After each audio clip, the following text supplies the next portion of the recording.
Hola,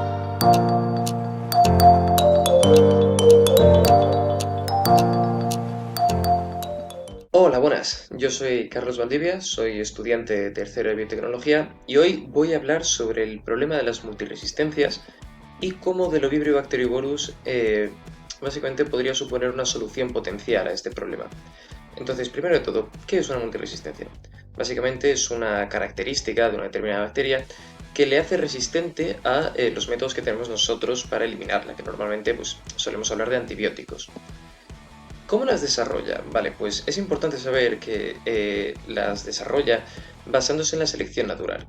Es decir, si de alguna manera esa bacteria consigue sobrevivir a este método que estamos utilizando para eliminarla, le va a pasar esos genes que codifican proteínas o lo que sea que le permite sobrevivir a la siguiente generación, de manera que ellas también podrán sobrevivir. En el caso concreto de las bacterias, es importante destacar que además de pasárselo a sus hijas, por así decir, mediante la reproducción, también se lo pueden pasar entre ellas.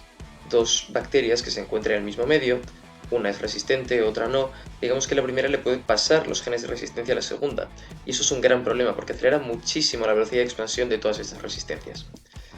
Claro, ¿esto cómo funciona exactamente? Pues es bastante simple, ¿vale? Realmente. Tú tienes una población de bacterias concreta, pongamos en tus manos, que realmente no te hace falta eliminar, no son malas, pero a ti se te ha metido en la cabeza que les quieres eliminar, o se te ha metido en la cabeza que todas son malas, o lo que sea, ¿vale? Entonces, ¿cómo lo consigues? Pues puedes coger un montón de métodos, puedes prenderte las manos en fuego, puedes echarte sosa cáustica, lo que sea. El caso es que si, por ejemplo, decides utilizar un antibiótico, este antibiótico, pongamos que actúa sobre una proteína de la membrana. Pero es que, claro, dentro de la población de bacterias que tú tienes en la mano, hay muchas distintas. Incluso dentro de una misma especie, incluso dentro de una misma población, puede haber diferencias. Y estas diferencias puede dar la casualidad de que cuando tú metes o añades un compuesto que debería matarla, esta característica única la hace lo suficientemente diferente a lo que tú consideras normal o común, que le permite sobrevivir. Y mientras que todas sus demás compañeras mueren, ella no. Ella sobrevive y no solo sobrevive, sino que dará lugar al resto de bacterias que acabarán formando la nueva población. De manera que tú tenías una población inicial que has conseguido reducir mucho mediante un compuesto, pero claro, ahora todas las que sobrevivan, digamos que son o mucho menos sensibles o bien directamente inmunes a ese compuesto tuyo. Pongamos otro ejemplo, ¿vale? Por ejemplo, tú tienes una población con un montón de gente de muchos colores distintos de pelo. Y existe una enfermedad, mañana mismo aparece una enfermedad que se expande a nivel mundial, que solo pueden desarrollar inmunidad ante ella los pelirrojos. Todos los demás no, todos los demás mueren, es una enfermedad mortal. ¿Qué pasa entonces? Pues que tú puedes suponer que si todos los demás van a morir y solo van a quedar los pelirrojos, en unos años toda la población mundial será pelirroja. Es básicamente la misma idea. Pero claro, ahora tienes dos opciones. ¿Qué sucede? Pues tú puedes, la enfermedad puede permanecer en el medio, lo que sería el compuesto, el antibiótico, en cuyo caso, pues seguirán exactamente igual. Seguirán con el gen de resistencia, ¿vale? O con este caso el color de pelo, pero seguirán con el gen de resistencia que les obliga a ser así. Incluso aunque ese gen consista en que creas una proteína que consiste en anular el antibiótico, claro, eso conllevaría un gasto. Pero bueno, es que es mejor gastar ahí que morir. El caso está en que si tú quitas el compuesto, la bacteria no es tonta, va a decidir no gastar en hacer ese compuesto frente al antibiótico y va a volver la diversidad. Va a volver todos esos colores distintos de pelo o todas esas bacterias distintas que no tenían por qué tener el gen de resistencia o el color pelirrojo. Claro, ¿cuál es el problema actual? Porque esto ha existido siempre. El problema está en que el uso desenfrenado de antibióticos, tanto en humanos como en animales, unido a la globalización, que todo el mundo está interconectado, promueven no solo una mayor aparición de resistencias, sino una expansión rapidísima de estas. Si una multiresistencia aparece en la India o en China, es cuestión de días, o puede llegar el caso de horas, que acabe llegando a un montón de otros rincones del mundo. Claro, eso es un problema, porque, como recordamos antes, mediante los PILI, que era ese mecanismo de transferencia horizontal, o mediante la transmisión a bacterias hijas, se transmite rapidísimo, es un problema muy gordo. Entonces, ¿qué soluciones tenemos? Vale, pues una solución que suele funcionar bastante bien siempre es la prevención de la situación.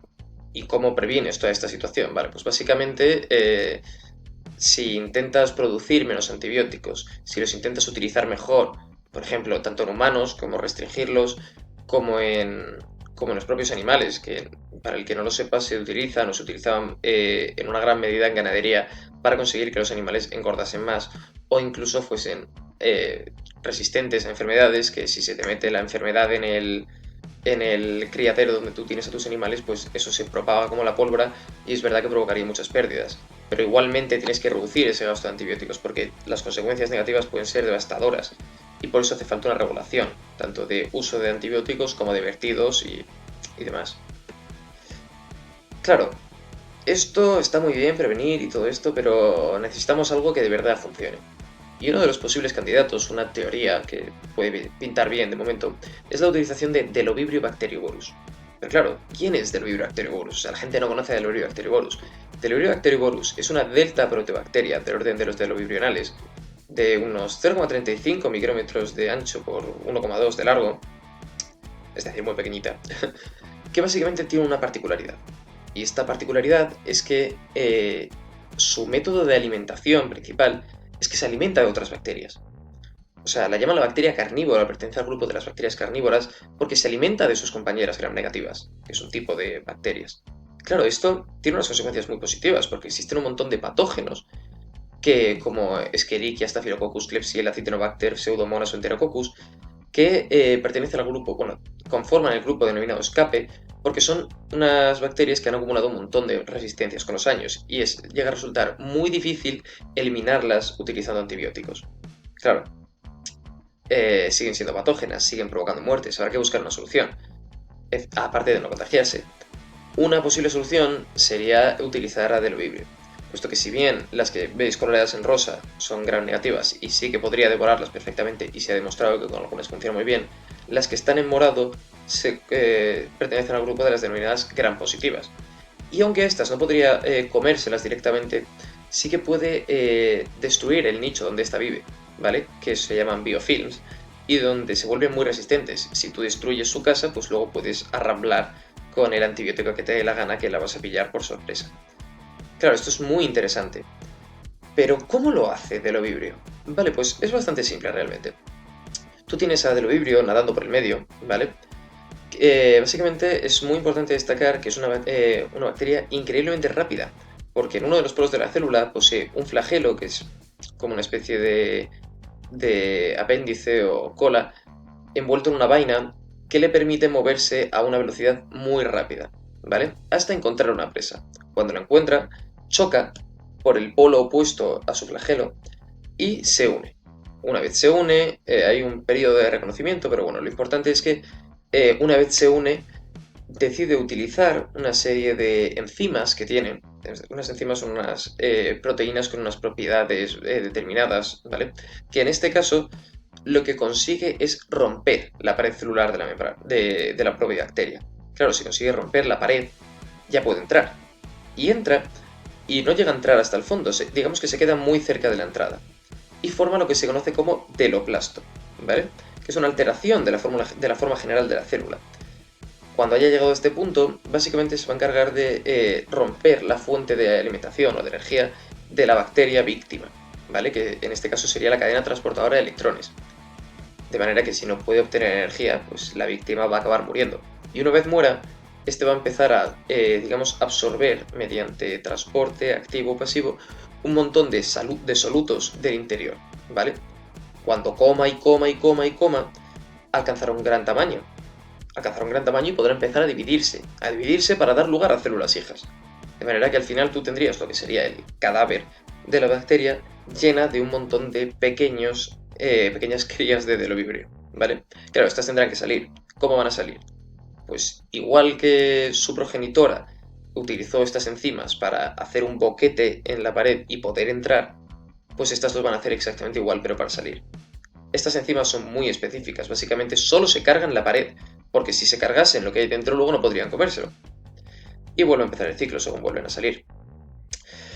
Claro, esto está muy bien, pero... O sea, tener el enemigo de tu enemigo es tu amigo, pero ¿hasta qué punto? Pues básicamente existe un gran problema que echa mucho para atrás, y es que si bien no puede atacar a las células humanas, porque son eucariotas y para atacar células eucariotas es necesario poseer un sistema de secreción, un conjunto de proteínas y enzimas tipo 3, sí que puede atacar al resto de bacterias que viven dentro de ti, que son muchas, son muchísimas, ¿vale?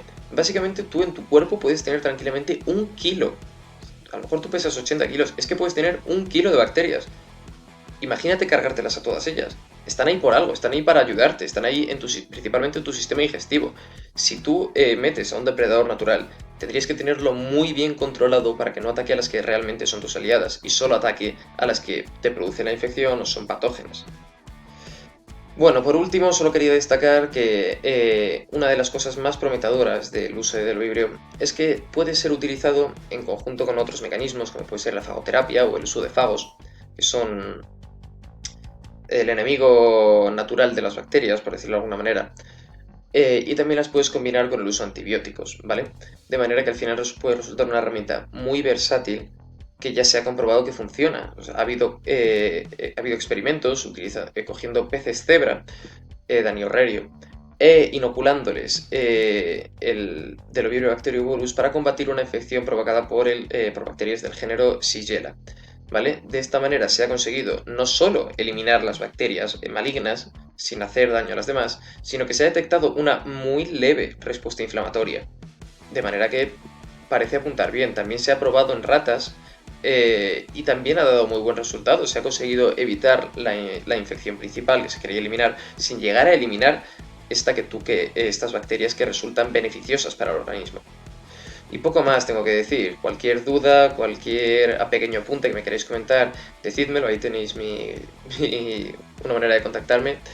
Y nada, poco más. Espero que se os haya hecho ameno, que lo hayáis disfrutado y hasta la próxima.